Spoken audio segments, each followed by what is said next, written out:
എന്താല്ലേ ഏതൊരു കാര്യത്തിനും രണ്ട് വശം ഉണ്ടെന്ന് പറയുന്നത് എത്ര ഉചിതമായിട്ടുള്ളൊരു കാര്യം തന്നെയാണ്. കാരണം അത് തന്നെയാണ് സത്യം പറഞ്ഞാൽ സൂപ്പർമാൻ്റെ റിവ്യൂ ഞാൻ ഇന്നലെ ചെയ്ത് കഴിഞ്ഞിട്ട് അതിൻ്റെ കമന്റ് ബോക്സിലുള്ള കമന്റ്സ് എല്ലാം വായിച്ചപ്പോൾ എനിക്ക് മനസ്സിലാക്കാൻ കഴിഞ്ഞിട്ടുള്ളൊരു കാര്യം തന്നെ. അതിനകത്ത് പല ആൾക്കാരും പറയുന്നു ഞാൻ ഈ ഒരു സിനിമയെ ഡീഗ്രേഡ് ചെയ്യാൻ നോക്കുക, ഞാൻ ഈ സിനിമയെ തരം താഴ്ത്താൻ നോക്കുകയാണെങ്കിൽ ഞാനൊരു സ്നൈഡർ ഫാനാണ്, ഞാനൊരു ഹെൻറി കാവിൽ ഫാനാണ്, ഞാൻ പർപ്പസ്ഫുള്ളി ഞാനൊരു മാർവൽ ഫാനാണ്, ഞാൻ അതുകൊണ്ട് DC സിനിമയെ ഞാൻ തള്ളിപ്പറയുവാണ്. ഞാൻ ചോദിക്കുന്നുള്ളൂ. ഞാൻ എൻ്റെ സ്വന്തമായിട്ടുള്ള ഒറിജിനൽ ഒപ്പീനിയനാണ് ഞാൻ സത്യം പറയാൻ നിങ്ങളായിട്ട് ഞാൻ പങ്കുവെച്ചിട്ടുണ്ടായിരുന്ന ആ ഒരു വീഡിയോയ്ക്കകത്ത്. എന്താണോ നിങ്ങൾ കണ്ടിട്ടുണ്ടായിരുന്നത് അത് 100% ജെനുവിൻ ആയിട്ടുള്ളൊരു കാര്യം തന്നെയാണ് എനിക്ക് തോന്നിയിട്ടുണ്ടായിരുന്നത് തന്നെ. പിന്നെ എപ്പോഴാണ് ഞാൻ ആ ഒരു വീഡിയോയ്ക്കകത്ത് ഞാൻ നിങ്ങളോട് ഓരോരുത്തരോടും പറയും ഇതൊരു തോൽവി സിനിമ, ഇതൊരു ദുരന്തം സിനിമയാന്ന്. അങ്ങനെ ഒരു കാര്യം ഞാൻ പറഞ്ഞിട്ടില്ല. ഞാൻ ആ ഒരു വീഡിയോയ്ക്കകത്ത് പറഞ്ഞ കാര്യം തന്നെ ഇപ്പോഴും ഞാൻ പറയാണ്. ഇതൊരു നല്ലൊരു സിനിമയാണ്. DC യൂണിവേഴ്സിലേക്ക് വേണ്ടിയിട്ട് ജെയിംസ് ഗണ്ണിന് കൊടുക്കാൻ പറ്റിയിട്ടുള്ള ഒരു നല്ലൊരു സ്റ്റാർട്ടും കൂടി തന്നെയാണ്. പക്ഷേ ഈ ഒരു സിനിമയെ ആ ഒരു സൂപ്പർ ലെവലിലേക്ക് അല്ലെങ്കിൽ ആ ഒരു ബ്രഹ്മാണ്ഡ സിനിമയിലേക്ക് എന്താണെങ്കിലും ഈ ഒരു സിനിമയെ എത്തിക്കാനും ജെയിംസ് ഗണ്ണിന് അൺഫോർച്യുനേറ്റ്ലി കഴിഞ്ഞിട്ടില്ല. അത് മാത്രമാണ് ഈ ഒരു സിനിമയുടെ കുഴപ്പം. അതായത് അത്യാവശ്യം നിങ്ങൾക്ക് തിയേറ്ററിൽ പോയി എൻജോയ് ചെയ്ത് കാണാൻ പറ്റുന്ന ഒരു നല്ലൊരു സിനിമ തന്നെയാണ്. ഇത് പറഞ്ഞപ്പോഴാണ് കമന്റ് ബോക്സിനകത്ത് വന്നിട്ട് പറഞ്ഞ ഹരി ഒരു സ്നൈഡർ ഫാനാണ്, പുള്ളി അങ്ങനെ പറയുള്ളൂ, ഹെൻറി കാവിലാണ് കിടിലൻ. ഞാൻ ഒരേ ഒരു കാര്യം ഞാൻ പറയുള്ളൂ. ഇപ്പൊ നിങ്ങൾ എന്തൊരു കാര്യം എടുത്താലും നമ്മൾ എല്ലാവരും കമ്പയർ ചെയ്യും. അതായത് ഇപ്പൊ ഈ ഒരു വീഡിയോ കാണുമ്പോൾ തന്നെ നിങ്ങൾ ആക്ച്വലി എൻ്റെ റിവ്യൂ മാത്രമല്ല നിങ്ങൾ കാണുന്നത്. നിങ്ങൾ എന്താണെങ്കിലും ഓൺലൈനിൽ പോയി ബാക്കി പലരും ചെയ്യുന്ന റിവ്യൂസ് നിങ്ങൾ കണ്ടിട്ടേ നിങ്ങൾ എന്താണെങ്കിലും കാണുമല്ലോ. അതുപോലെ തന്നെയാണ്. അതുകൊണ്ട് തന്നെ നമുക്ക് ഇതിനകത്ത് സത്യം പറഞ്ഞാൽ ക്രിസ്റ്റഫർ റീവിന്റെ പഴയ സൂപ്പർമാൻ എടുത്ത് ഒരിക്കലും നമുക്ക് ഈ ഒരു സിനിമയെ വെച്ച് നമുക്ക് കമ്പയർ ചെയ്യാൻ കഴിയില്ല. എന്നിരുന്നിട്ട് ഞാൻ ആ ഒരു റിവ്യൂവിനകത്ത് ഞാൻ കമ്പയർ ചെയ്തിട്ടില്ല. ഞാൻ പറഞ്ഞത് പിന്നെ നമുക്ക് കമ്പയർ ചെയ്യാനാണ്. പക്ഷേ ഈ ഒരു വീഡിയോയ്ക്ക് നമുക്ക് എന്താണെങ്കിൽ കമ്പയർ ചെയ്യാം. കാരണം കമ്പാരിഷൻ ആണല്ലോ നമ്മളിപ്പോൾ കേട്ടു വന്നുകൊണ്ടിരിക്കുന്നത് തന്നെ. അതുകൊണ്ട് തന്നെ സാക്ക് സ്നൈഡറിന്റെ മാൻ ഓഫ് സ്റ്റീലും ജെയിംസ് ഗണ്ണിന്റെ ഈ സൂപ്പർമാനും വെച്ച് നമ്മൾ നോക്കുവാണെങ്കിൽ രണ്ട് ഡയറക്ടേഴ്സിന്റെ വിഷനാണ് നമുക്കിതിനകത്ത് കാണാൻ കഴിഞ്ഞിട്ടുള്ളത്. മറ്റൊന്ന് പറഞ്ഞാൽ കുറച്ചും കൂടി ഒരു മെച്യൂർഡ് ഓഡിയൻസിന് വേണ്ടിയിട്ടും കുറച്ചും കൂടി എന്താണ് മാൻ ഓഫ് സ്റ്റീൽ. കാരണം DC ഈ ഒരു ക്യാരക്ടറിനെ ഉണ്ടാക്കിയപ്പോൾ തന്നെ അതായത് എല്ലാ സൂപ്പർ ഹീറോയേക്കാളും പവർഫുൾ ആയിട്ടുള്ള ഒരു സൂപ്പർ ഹീറോ വേണമെന്ന് വിചാരിച്ച് തന്നെയാണ് DC ഉണ്ടാക്കിയിട്ടുണ്ടായിരുന്നത്. അതുകൊണ്ട് തന്നെ സൂപ്പർമാൻ ഇല്ലാത്ത പവേഴ്സ് ഇല്ല. അപ്പൊ അതായത് എങ്ങനെയായിരിക്കണം ഒരു ഗോഡ് ലെവൽ ആയിട്ടുള്ള ഒരു സൂപ്പർ ബീയിങ് ഉണ്ടെങ്കിൽ ആയിരിക്കണം. അതാണ് DC ആക്ച്വലി ഒരു ക്യാരക്ടറിനെ ഉണ്ടാക്കിയപ്പോഴത്തേക്കും DC വിചാരിച്ചിട്ടുണ്ടായിരുന്നു. എന്നിട്ട് അതിനെ നെർഫ് ചെയ്യാൻ വേണ്ടിയിട്ടാണ് ക്രിപ്റ്റനൈറ്റ് എന്ന് പറഞ്ഞിട്ടുള്ള ഒരു വീക്ക്നെസ്സും കൊണ്ടുവന്ന് വെച്ചിട്ടുണ്ടായിരുന്നത്. അത് ഏകദേശം അതേപടി തന്നെ ആ ഒരു ഗോഡ് എന്നുള്ള ഒരു വ്യൂ പോയിന്റ് കാര്യങ്ങളെല്ലാം നമ്മൾ ആക്ച്വലി സാക്ക് സ്നൈഡറിന്റെ സിനിമയിൽ നമ്മൾ കണ്ടിട്ടുണ്ടായിരുന്നു. പക്ഷേ ജെയിംസ് ഗണ്ണിന്റെ സിനിമയിലേക്ക് നമ്മൾ നോക്കിയാൽ നേരെ ഓപ്പോസിറ്റ് ആണ് നമുക്ക് കാണാൻ കഴിഞ്ഞത്. കാരണം ക്രിസ്റ്റഫർ റീവിന്റെ ഇറയിലുള്ള സൂപ്പർമാനകത്ത് നിന്ന് നമ്മൾ സാക്ക് സ്നൈഡറിന്റെ സൂപ്പർമാൻ വന്നപ്പോൾ മിസ് ചെയ്തിട്ടുണ്ടായിരുന്ന വലിയൊരു കാര്യം തന്നെയായിരുന്നു ആ ഒരു കോമിക് ബുക്ക് ആക്യുറസി. അതാണ് ഈ ഒരു സിനിമയ്ക്കകത്ത് ഡേവിഡ് കോൺസ്വേറ്റിനെ വെച്ചിട്ട് പുള്ളിക്കാരൻ തിരിച്ചു കൊണ്ടുവന്നേക്കണം. അത് നമുക്ക് കാണാൻ കഴിയുന്നുണ്ട്. സൂപ്പർമാൻ്റെതായിട്ടുള്ള വീക്ക്നെസ്സും കാര്യങ്ങളും എല്ലാം ഉണ്ട്. ആൻഡ് അത് ഡേവിഡ് കോൺവീസ് വളരെ കിടിലനായിട്ട് തന്നെ ഡേവിഡ് കോൺസ്വീറ്റ് ഇതിനകത്ത് ചെയ്തിട്ടുമുണ്ട്. ആൻഡ് ആ ഒരു ആവിഷ്കരണവും എനിക്ക് നല്ല രീതിയിൽ തന്നെ എനിക്ക് ഇഷ്ടപ്പെട്ടു. പിന്നെ ഈ ഒരു സിനിമ റിലീസ് ചെയ്യണതിന് മുമ്പ് തന്നെ നമുക്ക് ഈ ഒരു സിനിമ വൻ ബ്രഹ്മാണ്ഡ സിനിമയാണെന്നൊക്കെ പറഞ്ഞ് പല ആൾക്കാരും നമ്മുടെ തക്കാളി വെബ്സൈറ്റിലൊക്കെ പോയി 86% ഒക്കെ റിവ്യൂ ഇട്ടേക്കണം, സ്കോർ ഇട്ടേക്കണൊക്കെ നമ്മൾ കണ്ടിട്ടുണ്ടായിരുന്നു. അപ്പോൾ ആ ഒരു ഹൈപ്പ് വീണ്ടും കൂട്ടുക ചെയ്തിട്ടുള്ളത്. അതിപ്പോൾ കറൻ്റ്ലി ഓൺലൈൻ ഡിബേറ്റിൽ നിങ്ങൾ ജസ്റ്റ് ഒന്ന് ഗൂഗിൾ ചെയ്ത് നോക്ക്. അപ്പോൾ തന്നെ നിങ്ങൾക്ക് മനസ്സിലാക്കാൻ പറ്റും ഈ 86% നമ്മുടെ റോട്ടൻ ടൊമാറ്റോ തക്കാളി വെബ്സൈറ്റിൽ കിട്ടിയതിൻ്റെ കാര്യം തന്നെ ഇത് കുറേയൊക്കെ പെയ്ഡ് റിവ്യൂസ് ആണ്. അല്ലെങ്കിൽ 336 ക്രിറ്റിക്സ് ഏത് സിനിമ പോയി ഒറ്റയടിക്ക് ഇത്രയും ഈ ഒരു ടൈം ഗ്യാപ്പിൽ റിവ്യൂ ചെയ്യണം നിങ്ങൾ കണ്ടിട്ടുണ്ട്? ഓക്കെ, അവഞ്ചേഴ്സ് എൻഡ് ഗെയിം വന്ന സമയത്ത് ഓക്കെ ആ ഒരു ലെവലിൽ ആൾക്കാരുണ്ടായിരുന്നു. പക്ഷേ ഈ ഒരു ടൈം ഫ്രെയിമിൽ എങ്ങനെ ഇത്രയും ക്രിറ്റിക്സ് പോയി ഒറ്റയടിക്ക് ചെയ്യുന്നു?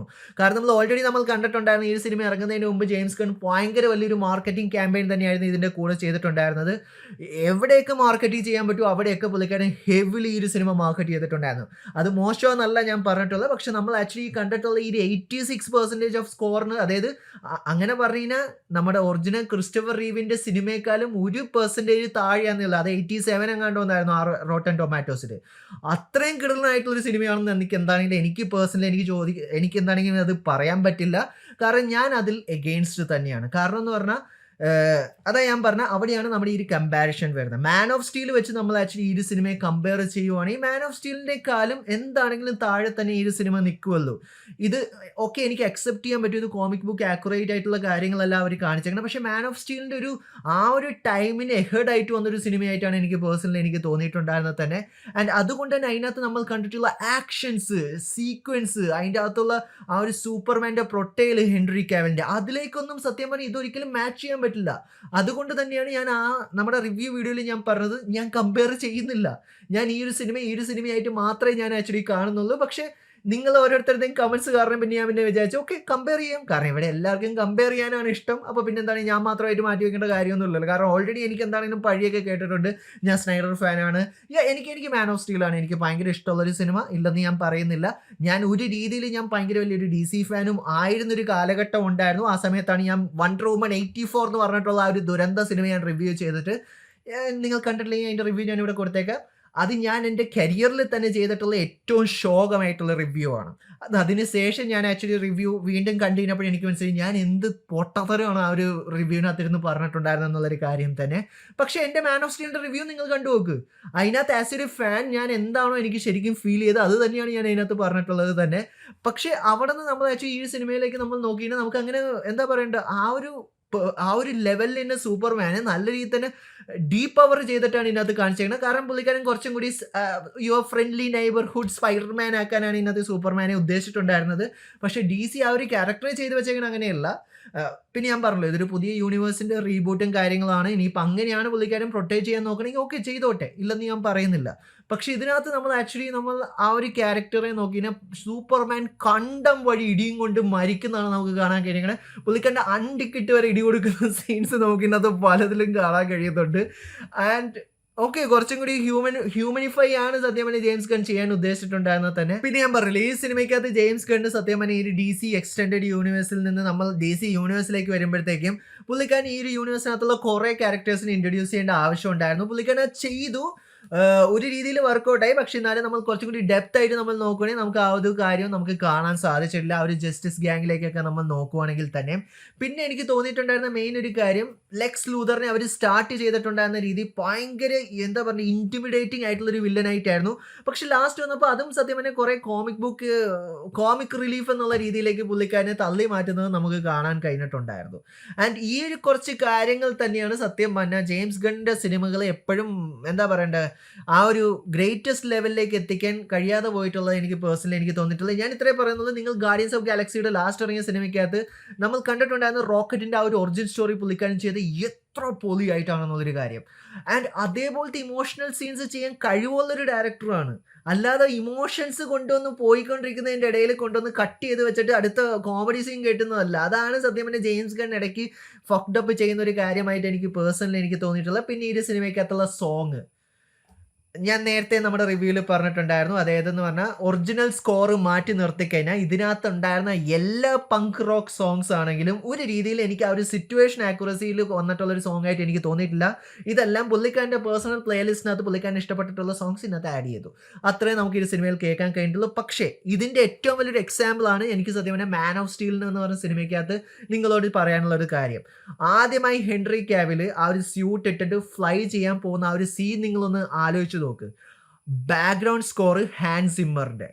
ആ ഒരു സീനിനെ കടത്തി വെട്ടാൻ പറ്റിയ ഒരു സീനും ഇതുവരെ വന്നിട്ടില്ല. അത് ആരെത്ര ഡിബേറ്റ് ചെയ്താലും ഞാൻ പറയുന്ന ഒരു കാര്യം തന്നെയാണ്. കാരണം എന്ന് പറഞ്ഞാൽ ആ ഒരു one sequence with Hans Zimmer score അത് വേറെ ലെവലാണ്. അതാ പറഞ്ഞത്, സാക്ക് സ്നൈഡറിന് കൃത്യമായിട്ട് അറിയാം എവിടെ എന്തൊക്കെ ആക്ച്വലി സൗണ്ട് ട്രാക്സ് ആഡ് ചെയ്യണം എന്നുള്ളൊരു കാര്യം തന്നെ.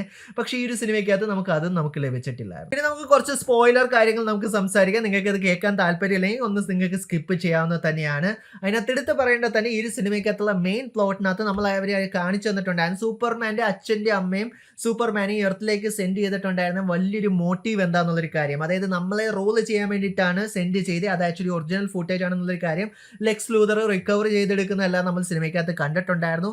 എവിടെ പോയി അതിൻ്റെ ബാക്കിയുള്ള പ്ലോട്ട് എനിക്കറിയില്ല. അതിനെക്കുറിച്ച് അവർ സ്റ്റാർട്ടിങ്ങിൽ പറഞ്ഞിട്ടുണ്ടായിരുന്നു. ഓക്കെ, എന്നാലും ആ പ്ലോട്ട് അവിടെ നിൽപ്പുണ്ടല്ലോ. സിനിമ തീർന്നു, സൂപ്പർമാൻ തിരിച്ചു വന്നു, കാര്യങ്ങളൊക്കെ ഓക്കെയാണ്. ലെക്സ് ലൂഥർ ബാക്കിയുള്ള കാര്യങ്ങളെല്ലാം ചെയ്തൊക്കെ കണ്ട്. പക്ഷെ ആ ഒരു ഇതിന്റെ ബാക്കിയുള്ള ആൻസർ എന്താ? ചിലപ്പോൾ അടുത്ത സിനിമയെ കാണിക്കുമായിരിക്കും കേട്ടോ. പക്ഷേ ഈ സിനിമയ്ക്കകത്ത് അതിൻ്റെ ഒരു എൻഡിങ് നമുക്ക് എന്താണെന്ന് നമുക്ക് കാണാൻ കഴിഞ്ഞിട്ടില്ല. പിന്നെ അൾട്രാമാൻ്റെ റിവ്യൂല് ഞാനത് ആരാന്ന് ഞാൻ പറയുന്നില്ല. അൾട്രാമാൻ്റെ റിവ്യൂല് അത് പലരും ഹെൻറി കാവിൽ എന്നൊക്കെ പറയുന്നുണ്ടായിരുന്നു. പക്ഷേ അൾട്രാമാൻ്റെ ആ ഒരു ലാസ്റ്റത്തെ ഒരു ഫൈറ്റ് എനിക്കൊരു രീതിയിൽ എനിക്ക് സാറ്റിസ്ഫൈങ് ആയിട്ട് എനിക്ക് തോന്നിയിട്ടില്ലായിരുന്നു. കാരണം ഞാൻ ഇത്രയും ചോദിക്കുന്നു, ജനറൽ സോഡിനെ വെച്ച് നിങ്ങൾ ഈ അൾട്രാമാനെ കമ്പയർ ചെയ്ത് നോക്ക്.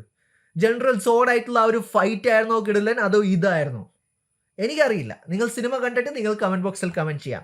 ഇനി നമുക്ക് ഈ സിനിമയുടെ എൻഡിങ്ങിലേക്ക് പോയി കഴിഞ്ഞാൽ, യെസ്, മില്ലി ആൽകോക്കിന്റെ സൂപ്പർ ഗേളിനെ ഇവർ ഇൻട്രൊഡ്യൂസ് ചെയ്തിട്ടുണ്ടായിരുന്നു ഈ സിനിമയ്ക്കകത്ത്. ആൻഡ് ക്രിപ്റ്റോയും പുള്ളിക്കാരിയും കൂടി അടുത്ത അഡ്വഞ്ചറിലേക്ക് പോകുന്നതാണ് നമുക്ക് കാണാൻ കഴിയുന്നത്. അതൊരു പെർഫെക്റ്റ് എക്സിക്യൂഷൻ എനിക്ക് പറയാൻ പറ്റും. കാരണം ആൾക്കാരെ അധികം പിടിച്ചിർത്തിയില്ല mid credit സീനിലേക്കും post credit സീനിലേക്കും.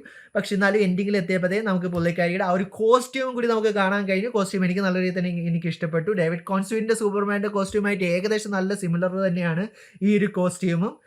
And അത് പറയുമ്പോൾ തന്നെ എടുത്ത് പറയേണ്ടതാണ്, മിഡ് ക്രെഡിറ്റ് സീനും പോസ്റ്റ് ക്രെഡിറ്റ് സീനും രണ്ടും തോൽവികളാണ്. വെറുതെ തിയേറ്ററിലിരുന്ന് സമയം കളയേണ്ട കാര്യമുണ്ടെന്ന് എനിക്ക് തോന്നുന്നില്ല.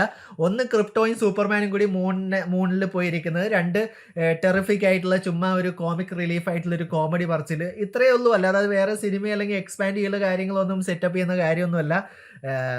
ഒരു പോസ്റ്റ് ക്രെഡിറ്റ് സീൻ, അത്രേ അതിനെക്കുറിച്ച് എനിക്ക് പറയാനുള്ളൂ. അതുപോലെ തന്നെ ജോൺ സീനയുടെ പീസ് മേക്കറിനെ അവർ ഈ ഒരു സിനിമയ്ക്കകത്ത് ഇൻട്രൊഡ്യൂസ് ചെയ്തിട്ടുള്ള ആ ഒരു കമിയോയും വൺ പൊളി തന്നെയായിട്ടായിരുന്നു. പിന്നെ എന്നോട് ചോദിക്കണേ, സൂപ്പർമാൻ പുതിയ സിനിമയ്ക്കകത്ത് എനിക്ക് പേഴ്സണലി ഇഷ്ടപ്പെട്ടിട്ടുള്ള ഒരു കാര്യം എന്താണെന്ന് ചോദിച്ചു കഴിഞ്ഞാൽ, അത് ഈ ഒരു ലൂയിസ് ലെയ്നും ക്ലർക്ക് കെന്റും തമ്മിലുള്ള ആ ഒരു ഇന്റർവ്യൂ ആണ്. കാരണം എങ്ങനെയാണ് പെർഫെക്റ്റ് ആയിട്ടുള്ള ഒരു ഇന്റർവ്യൂ പോകുന്നത്. അതായത് ശരിക്കും ലൂയിസ് ലെയ്നും സൂപ്പർമാനും തമ്മിലുള്ള ഒരു റിലേഷൻഷിപ്പ് ഉണ്ടെങ്കിൽ എങ്ങനെയായിരിക്കണം അവരുടെ ആ ഒരു റിലേഷൻഷിപ്പ് കെമിസ്ട്രി കാണിക്കേണ്ടത്. അത് ഈ ഒരു ഒറ്റൊരു സീൻ കണ്ടാൽ നിങ്ങൾക്ക് മനസ്സിലാക്കാൻ പറ്റും. ബാക്കി അവർക്ക് അത്രയും ആ ഒരു ലെവലിൽ എത്തിക്കാൻ കഴിഞ്ഞില്ലെങ്കിലും ഈ ഒരു ഇന്റർവ്യൂ സീൻ കാണുമ്പോൾ തന്നെ നമുക്ക് അറിയാൻ പറ്റും. അതായത് സൂപ്പർമാൻ എത്രത്തോളം ഫ്രസ്ട്രേറ്റഡ് ആണ് സോഷ്യൽ മീഡിയയുടെ ഇൻഫ്ലുവൻസ് ഉള്ള കാര്യങ്ങൾ കൊണ്ടെല്ലാം തന്നെ. ആൻഡ് അതുപോലെ തന്നെ അത് ഇവരുടെ ഈ ഒരു റിലേഷൻഷിപ്പ് എത്രത്തോളം ഇമ്പാക്ട് ഉണ്ടാക്കുന്നുണ്ടെന്നുള്ളൊരു കാര്യം അതും ജെയിംസ് ഗൺ നന്നായിട്ട് ചെയ്തിട്ടുണ്ട്. അതേ ഞാൻ പറഞ്ഞു, ഇതേപോലത്തെ കുറെ ചെറിയ ചെറിയ കാര്യങ്ങൾ ജെയിംസ് ഗൺ സൂപ്പറായിട്ട് ചെയ്യുന്നു.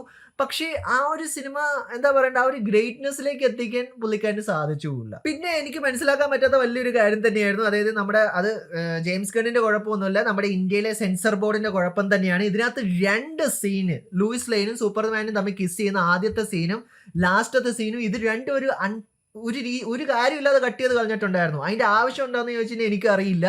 അത് സത്യം പറഞ്ഞാൽ നമ്മുടെ ഇന്ത്യൻ സെൻസർ ബോർഡ് ബാക്കിയുള്ള സിനിമയ്ക്കകത്ത് അവർക്ക് ഇതിനേക്കാളും വലിയ അപരാധങ്ങളൊക്കെ കാണിക്കും. ഇതിനകത്ത് ഇവർ പോയി സെക്സ് ചെയ്യുന്നൊന്നുമില്ല. ഇത് എന്ത് കാര്യത്തിനാണ് അവർ കട്ട് ചെയ്ത് കളഞ്ഞതെന്നുള്ളൊരു കാര്യം എനിക്കറിയില്ല. അത് ഇന്ത്യൻ സെൻസർ ബോർഡിന്റെ ഇഷ്യൂ തന്നെയാണ്.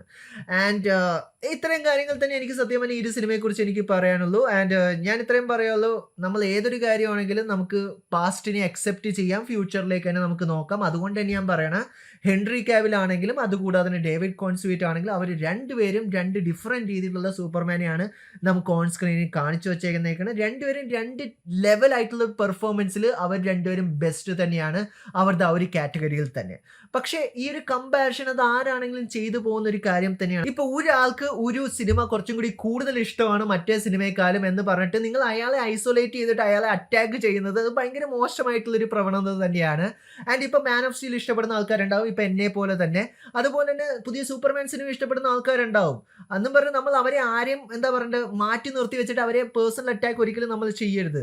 നമ്മൾ ആക്ച്വലി അവർ നല്ലൊരു സിനിമ ഉണ്ടാകട്ടെ എന്ന് മാത്രമേ നമുക്ക് ഇതിനകത്ത് പറയാൻ സാധിക്കുള്ളൂ. അതുകൊണ്ട് തന്നെയാണ് ഞാൻ നിങ്ങളോട് ഓരോരുത്തരോടും പറയുന്നത്, നിങ്ങളുടെ ഓരോരുത്തരുടെയും പോയിന്റ് ഓഫ് വ്യൂ ഡിഫറെൻ്റ് ആയിരിക്കും. എൻ്റെ പോലെ ആയിരിക്കില്ല നിങ്ങളുടെ. എനിക്ക് ഇഷ്ടപ്പെടാത്ത സിനിമ നിങ്ങൾക്ക് ഇഷ്ടപ്പെടുന്ന സിനിമ തന്നെയായിരിക്കും, നിങ്ങൾക്ക് ഇഷ്ടപ്പെടാത്ത സിനിമ ചിലപ്പോൾ എനിക്ക് ഇഷ്ടപ്പെടുന്ന ഒരു സിനിമ തന്നെയായിരിക്കും. സോ അതുകൊണ്ട് തന്നെ നമ്മുടെ എല്ലാവരുടെയും പോയിന്റ് ഓഫ് വ്യൂ മൊത്തത്തോടെ വ്യത്യസ്തം തന്നെയാണ്. ആൻഡ് അന്നും പറഞ്ഞു, ഇപ്പം അതേ ഞാൻ പറഞ്ഞു, എൻ്റെ പേഴ്സണൽ ഒപ്പീനിയൻ ഈ സിനിമയ്ക്കകത്ത് ഇത്രയും വലിയ ഹൈപ്പ്, ഇത്രയും കിഡിലനായിട്ടുള്ളൊരു സിനിമ എന്നൊന്നും പറയാൻ എനിക്ക് തോന്നിയില്ല. പക്ഷേ DC യൂണിവേഴ്സിന് വേണ്ടിയിട്ടുള്ള നല്ലൊരു സ്റ്റാർട്ട് തന്നെയാണ്. It's not a bad movie, it's a very good movie, but it's not a great movie. അത് മാത്രമേ എനിക്ക് പറയാനുള്ളൂ. നിങ്ങൾ ഈ ഒരു സിനിമ കണ്ടിട്ടുണ്ടെങ്കിൽ നിങ്ങളുടെ അഭിപ്രായം എന്താണ്? സിനിമ നിങ്ങൾക്ക് മൊത്തത്തോടെ ഇഷ്ടപ്പെട്ടോ? നിങ്ങൾക്ക് ഇതിൻ്റെ എൻഡിങ്, പോസ്റ്റ് ക്രെഡിറ്റ് സീനെ കുറിച്ച് നിങ്ങൾക്ക് എന്താണ് പറയാനുള്ളത്? ഹെൻറി കാവിലും അതുകൂടാതെ തന്നെ ഡേവിഡ് കോൺസ്വീറ്റിനെ വെച്ച് നമ്മൾ കമ്പയർ ചെയ്യുമ്പോഴത്തേക്കും നിങ്ങൾക്ക് ഓരോരുത്തർക്കും ആരെയാണ് ഏറ്റവും കൂടുതൽ ഇഷ്ടപ്പെട്ടിട്ടുണ്ടായിരുന്നത്, എന്താണ് നിങ്ങളുടെ റീസൺസ് ഇഷ്ടപ്പെടാൻ വേണ്ടിയിട്ടുള്ളത്, അതെല്ലാം നിങ്ങൾക്ക് താഴെ കമൻറ്റ് ബോക്സിൽ കമൻറ്റ് ചെയ്യാവുന്നത് തന്നെയാണ്. ആൻഡ് ഞാൻ നേരത്തെ പറയുന്ന പോലെ തന്നെ വീഡിയോ ഇഷ്ടപ്പെട്ടിട്ടുണ്ടെങ്കിൽ കമൻറ്റും ലൈക്കും ഒക്കെ നിങ്ങൾക്ക് ചെയ്യാം. ഇഷ്ടപ്പെട്ടില്ലെങ്കിൽ നിങ്ങൾക്ക് എന്താണ് ഡിസ്ലൈക്ക് ചെയ്യാവുന്നത് തന്നെയാണ്. And once again thank you so much watching this video. ഇനി എന്നെ കൂടുതൽ പേഴ്സണൽ അറ്റാക്ക് ചെയ്യണമെങ്കിൽ നിങ്ങൾക്ക് ചെയ്യാൻ കേട്ടോ. ഞാൻ സ്നൈഡർ ഫാൻ ബോയ് ആണ്, ഞാൻ മാർവൽ ഫാൻ ബോയ് ആണ്. എനിക്ക് ഈ ഒരു പടം ഞാൻ മൊത്തത്തോടെ ഡീഗ്രേഡ് ചെയ്തു, ഞാൻ ഈ പടം ബോയ്ക്കോട്ട് ചെയ്യണമെന്ന് പറഞ്ഞു എന്നൊക്കെ പറഞ്ഞ പോലെ തന്നെ ഞാൻ എൻ്റെ ഹോണസ്റ്റ് ഒപ്പീനിയൻ ഞാൻ പറഞ്ഞത്. കമൻറ്റ് ബോക്സ് നിങ്ങൾക്ക് വേണ്ടിയിട്ടുള്ളതാണ്, നിങ്ങളുടെ ഓരോരുത്തരുടെയും ഹോണസ്റ്റ് ഒപ്പീനിയൻ പറയാൻ വേണ്ടിയിട്ടുള്ളതാണ്. പക്ഷേ ദയവ് ചെയ്ത് ആരെയും പേഴ്സണൽ അറ്റാക്ക് ചെയ്യരുത്, ആരെയും തെറി വിളിക്കരുത്. നിങ്ങൾ നിങ്ങളുടേതായിട്ടുള്ളൊരു പോസിറ്റീവ് കാര്യങ്ങൾ, നിങ്ങൾക്ക് തോന്നിയിട്ടുള്ള അഭിപ്രായങ്ങൾ എല്ലാവരും എപ്പോഴാണെങ്കിലും അത് രേഖപ്പെടുത്തണം. അത് നിങ്ങൾ ഓരോരുത്തരും ചെയ്യൂ. So thank you so much watching this video guys.